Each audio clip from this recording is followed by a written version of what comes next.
Good evening, everyone. Thank you all for joining us tonight on Road to Space for Arianespace's 13th launch of the year. Well, in about 30 minutes, the Soyuz launcher will take off from Kourou in French Guiana with on board Galileo Foc M9, Sat 2728, the 27th and 28th satellites of the famous Galileo program, the largest constellation ever built by the European Space Agency for the European Commission.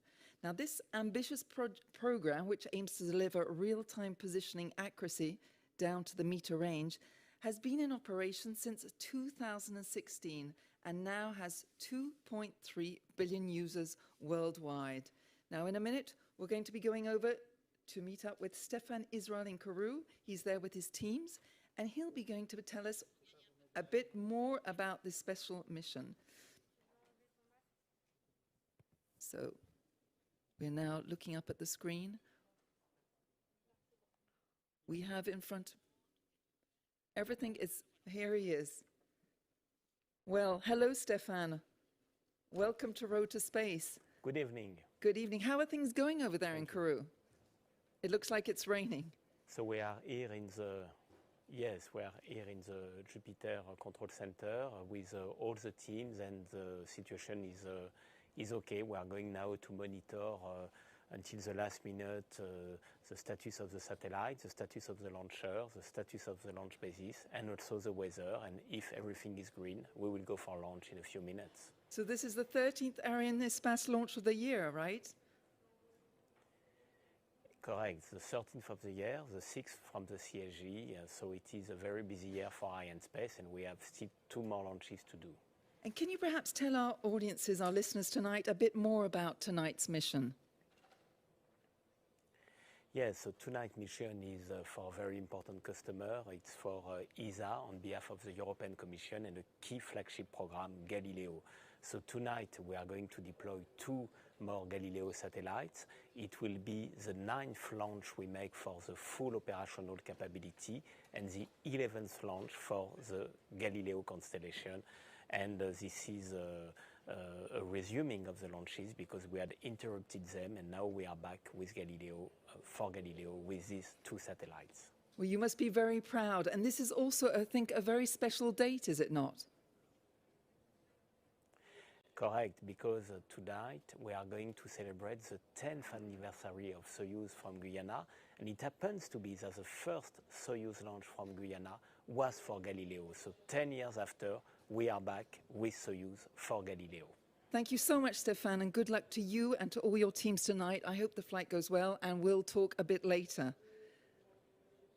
Good evening. So getting back to our 2 satellites on board tonight, they were manufactured by the European Space Agency, ESA, which unites the member states of the European Union, as well as Switzerland, Norway, and the United Kingdom.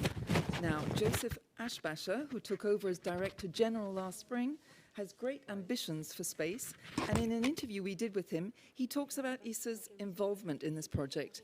And in a minute, we'll have an interview with Ashbacher, which is just coming up in 1 second.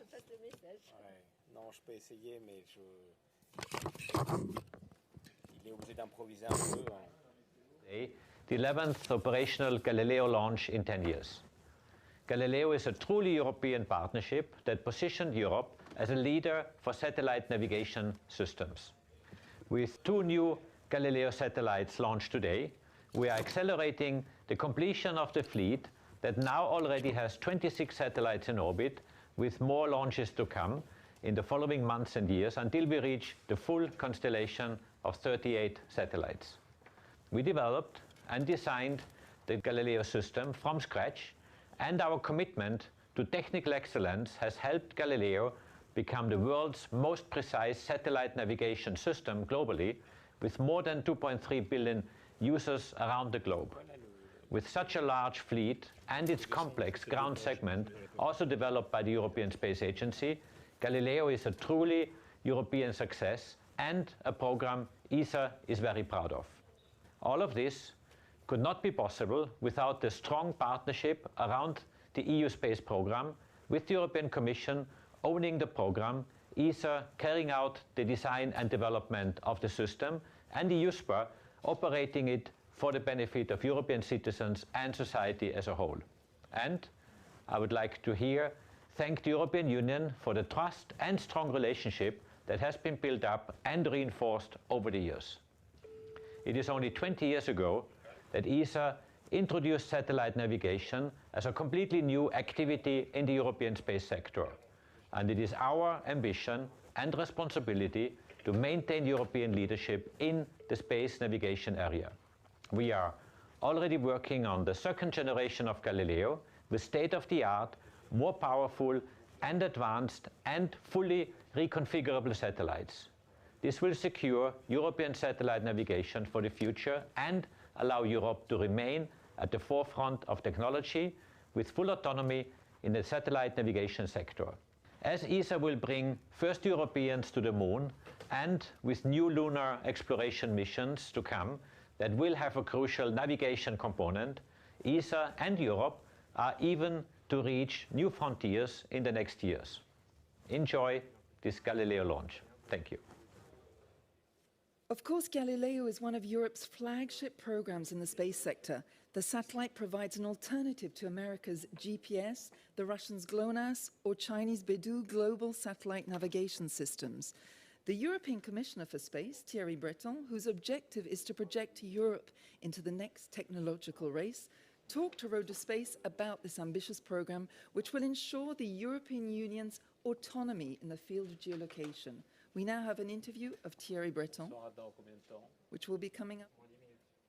Mesdames et messieurs, aujourd'hui, nous passons une nouvelle étape dans le développement de Galileo, le système de positionnement par satellite européen. Dans quelques heures, en effet, nous mettrons sur orbite 2 nouveaux satellites, portant ainsi à 28 le nombre de satellites Galileo en orbite. Aujourd'hui encore, nous démontrons que l'Europe est une puissance spatiale. Galileo, bien que n'étant pas encore finalisé, est d'ores et déjà le meilleur système de positionnement par satellite au monde, plus précis que ses concurrents, notamment américains. C'est la preuve de l'excellence scientifique, industrielle et programmatique de l'Europe. Très concrètement, Galileo permet d'effectuer de manière autonome des missions aussi essentielles que variées. Navigation, aide au sauvetage, positionnement bien entendu, et bientôt aussi signaux cryptés pour utilisation militaire et de sécurité. Galileo est désormais à portée de main des citoyens européens, dans leur téléphone, leur tablette, leur voiture, et plus généralement tous les objets connectés. Car l'Europe spatiale est une réalité. Et nous en bénéficions tous les jours, sans du reste toujours nous rendre compte. Mais nous ne nous arrêtons pas là. L'Europe est déjà dotée d'un programme espace de plus de 16 milliards d'euros afin de rester une puissance spatiale. En particulier, nous avons accéléré la 2e génération de Galileo, qui est déjà en cours d'élaboration et qui sera un fleuron de la technologie européenne. Le programme d'observation de la Terre Copernicus, un autre pilier de notre programme spatial européen, fournit quant à lui, jour et nuit, des services et des images de très haute qualité, comme on l'a vu récemment lors des catastrophes naturelles qui nous ont frappés. Nous avons engagé une réflexion approfondie sur sa 2e génération. Nous travaillons à l'élaboration d'un nouveau projet de connectivité ultra sécurisé par satellite, permettant de fournir Internet à tout le monde en Europe et aussi d'assurer résilience et cryptage quantique des communications. Nous mettrons aussi en œuvre une approche européenne de gestion du trafic aérien, qu'on appelle le STM, et notamment pour assurer une surveillance autonome de l'Europe. L'espace est un secteur absolument vital pour l'économie européenne, et c'est ensemble, avec les entrepreneurs, que nous maintiendrons notre avance technologique. Nous pouvons et nous devons être fiers de ce qui a été accompli jusqu'ici, tous ensemble et à tous les niveaux. J'ai une pensée particulière pour toutes celles et tous ceux qui, au cœur des institutions et des agences européennes, ou au sein de nos partenaires comme l'Agence spatiale européenne, EUSPA, Arianespace, mais aussi les autres membres de l'industrie européenne active dans le domaine spatial, coopèrent au quotidien pour réaliser, construire, bâtir des projets tels que Galileo et en faire une réalité tangible. Merci donc à tous d'œuvrer au succès du programme spatial européen. In about 20 minutes' time, Galileo Foc M9 Sat 2728 will join the other satellites which make up the large Galileo constellation, part of the European Union's flagship program. Now tonight, joining me in the studio, I'm very happy to welcome Raphaël Chevrier, business developer in charge of innovation topics at Arianespace and our expert for Road to Space. Good evening, Raphaël. Good evening, Emma. Good to see you back with us. Well, you'll be helping us throughout this evening's proceedings to understand each step of this delicate mission, which was delayed twice in a row. So if you could, Raphaël, start by explaining the specifics of tonight's flight with the help of these motion design images that should be coming up on our screen in a little second, right now. Yeah, of course. So Here we go. So as you see, the liftoff will mark the beginning of the atmospheric flight for Soyuz. And so you see that we are launching towards northeast tonight. So about 2 minutes after liftoff, you will see that the 4 lateral boosters will separate from the second stage that we call also the central core. We also call it the Block A. And 4 minutes after liftoff, we'll have the fairing separation. It means that we have crossed the limit of the atmosphere and that the satellite don't need the fairing anymore to be protected from the friction of the air. About 5 minutes after liftoff, we will have the extinction, then the separation of the second stage of Soyuz, and simultaneously, third stage, which is called Block I, will be ignited to continue the mission. The extinction and separation of the third stage will happen about 9 minutes and 20 seconds after the liftoff, and it will mark somehow the end of the ascent phase for Soyuz. And from that point, the frigate upper stage will take care of the rest of the mission for a first long burn that will last for 12 minutes. We'll then have a long coasting phase, also called Ballistic Phase. It's going to last exactly 3 hours and 18 minutes, with the frigate engine turned off. And during this phase, the upper stage will follow an elliptical intermediate trajectory, and we'll have a loss of telemetry for about 21 minutes. Then the frigate will perform a second boost in order to circularize the trajectory and to reach the orbit where the 2 Galileo satellites will be released in space a few minutes later. And from there, the Galileo will reach their final orbit by themselves using their own propulsion means. And at the end of the mission, we will proceed to the passivation of the frigate upper stage. And this is going to be the new journey for the satellites. Thank you, Raphaël. Tonight's mission is a delicate one and requires incredible precision. This will be the case when the 2 Galileo satellites, the 27th and 28th in the constellation, are separated. In this next report, we will explain to you how this geolocation service is already part of our lives. We're going to be learning everything we can about Galileo. This large-scale European program has been in operation since December 2016, and without necessarily being aware of it, we all make use of it on a daily basis. So as I say, in our next report, we'll be learning everything about this geolocation service, which should be coming up shortly on our screen.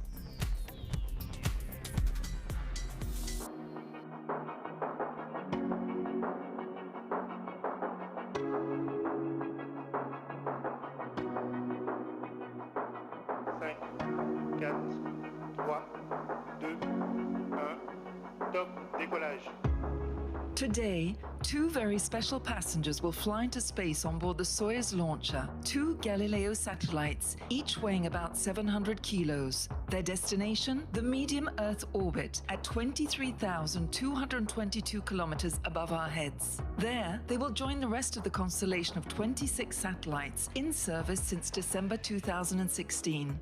This program, entirely financed and owned by the European Union, is the result of a European partnership between the European Commission ESA, the European Space Agency, and EUSPA, the European Union Agency for the Space Program. Galileo is an essential tool ensuring Europe and its citizens full independence in terms of sovereignty and strategic autonomy. Every day, more than 2.3 billion devices use Galileo signals for a variety of applications. This constellation is used every day for various types of travel, on foot, by bicycle, in cars, but also in boats, trains or planes. Autonomous cars, which we will soon see on our roads, will also rely on technologies using Galileo. Rescue teams use Galileo's high-precision signals to respond to emergency situations and save lives, for example, during shipwrecks or disasters. Galileo is also used in agriculture, public works, and energy distribution infrastructures, where its signals allow for more efficient management of available resources. In a few moments, the Soyuz rocket will take off before our eyes. This 26th flight is the 11th launch of Galileo satellites. Very soon, other Soyuz missions, followed by Ariane6 launches, will complete the constellation in orbit. Always looking to the future, Europe is already working on the next generation of Galileo, which will be launched on the European launches of tomorrow.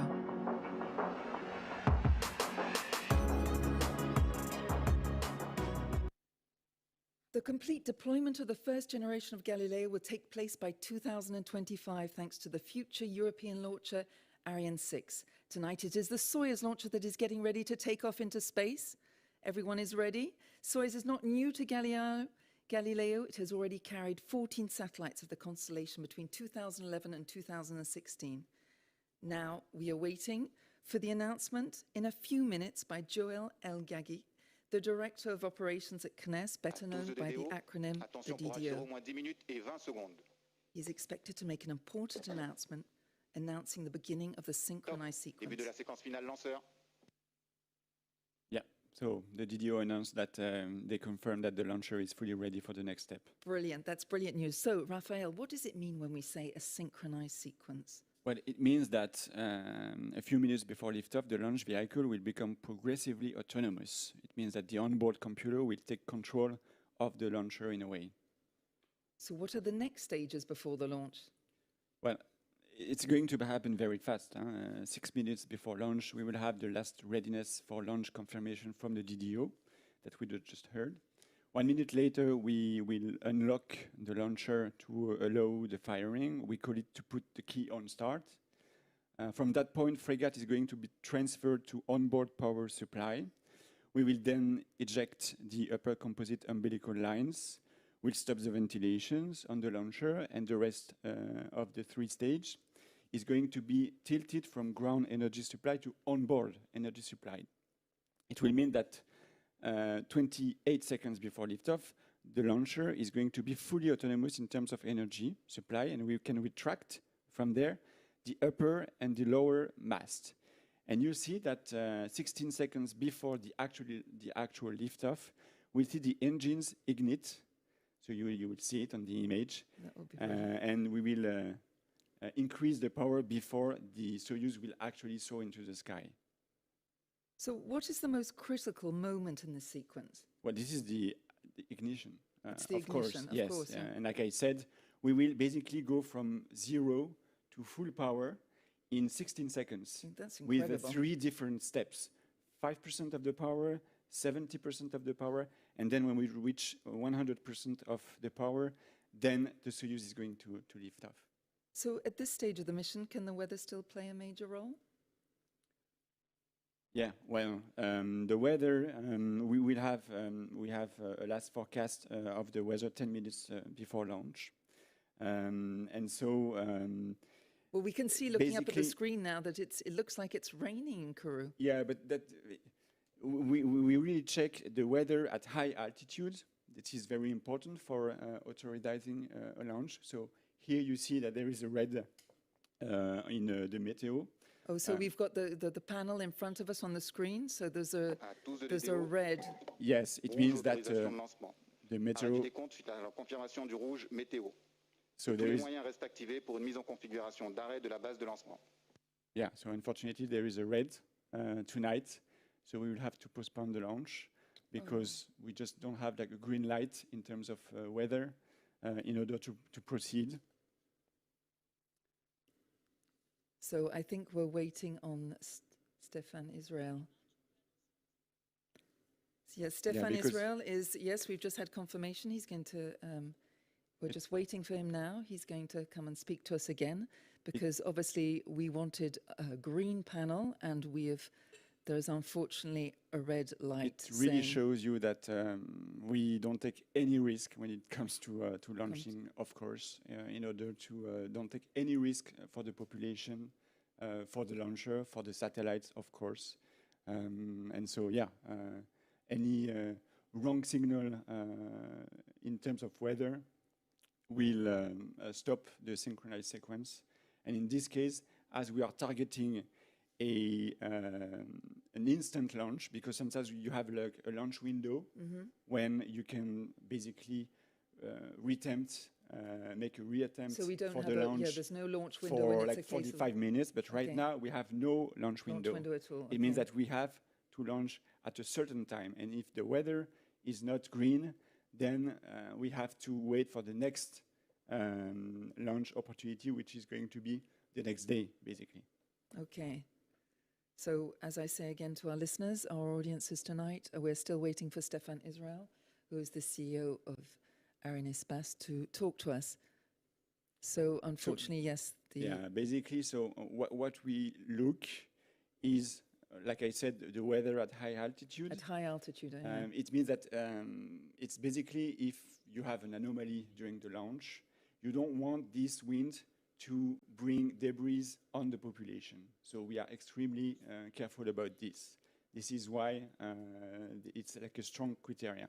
You can also, 10 minutes before the launch, you are also measuring the wind close to the surface in order to prevent from a strong wind that would prevent from launching. So as I'm going to say again, so the synchronized sequence has been stopped. The DDO has stopped it. We're now still waiting for Stéphane Israël, who should be coming and talking to us in a second. He's just being equipped with a microphone. So we can maybe remind that on the screen you see all these green boxes, and unfortunately tonight we got the red ones. But box. You can see that if there is an issue, for example, on the satellites, the box called Galileo FOC M9, we would have known it was there, obviously. Would turn red. If there was something wrong with the launch vehicle, Soyuz, then this Lancer Soyuz would turn red, etc. and etc. If there is something wrong with the telemetry stations, that for 2 nights are on the ground, and there is also one telemetry station on sea, then this telemesure would also turn red. So everything is green right now, but okay, the meteo is unfortunately red. Anyway, so now we're looking at the teams, Stéphane's teams in the Jupiter control room. He's just, as I said, he's just having a microphone. Here he is. Good evening, Stéphane. Good evening. Can you tell us a little bit about the red light we've just seen? Yes, so as I have said, you know, to lift off, you need all to be green. So the launcher tonight is green, the satellite is green, the launch basis is green, but there is a weather risk linked to a risk of lightning, linked to clouds, which came not far from where the launcher will go. So in this case, you cannot launch. We have a standard procedure. So we have been informed of this risk 10 minutes ago. We have decided to put a red. So we stop for tonight. Everything is okay for the launcher and the satellite, and we will be back tomorrow for a new tentative, and I hope it will be the good one. Well, we do too, Stéphane. I very much hope to see your face again tomorrow night. Thank you. Bye-bye. Bye-bye. I'd like to thank Stéphane. Well, as Stéphane said, we will be coming back hopefully tomorrow, as he said, when we'll have more information. But there was lightning tonight and very strong winds. So we'll be coming off the air now, and you can, of course, follow us on all the social networks, and we'll be keeping you informed with what's happening with our Soyuz launcher and our Galileo constellation. Raphael, do you have a last word you'd like to say? Oh, just see you tomorrow. See you tomorrow. Thank you, Raphael.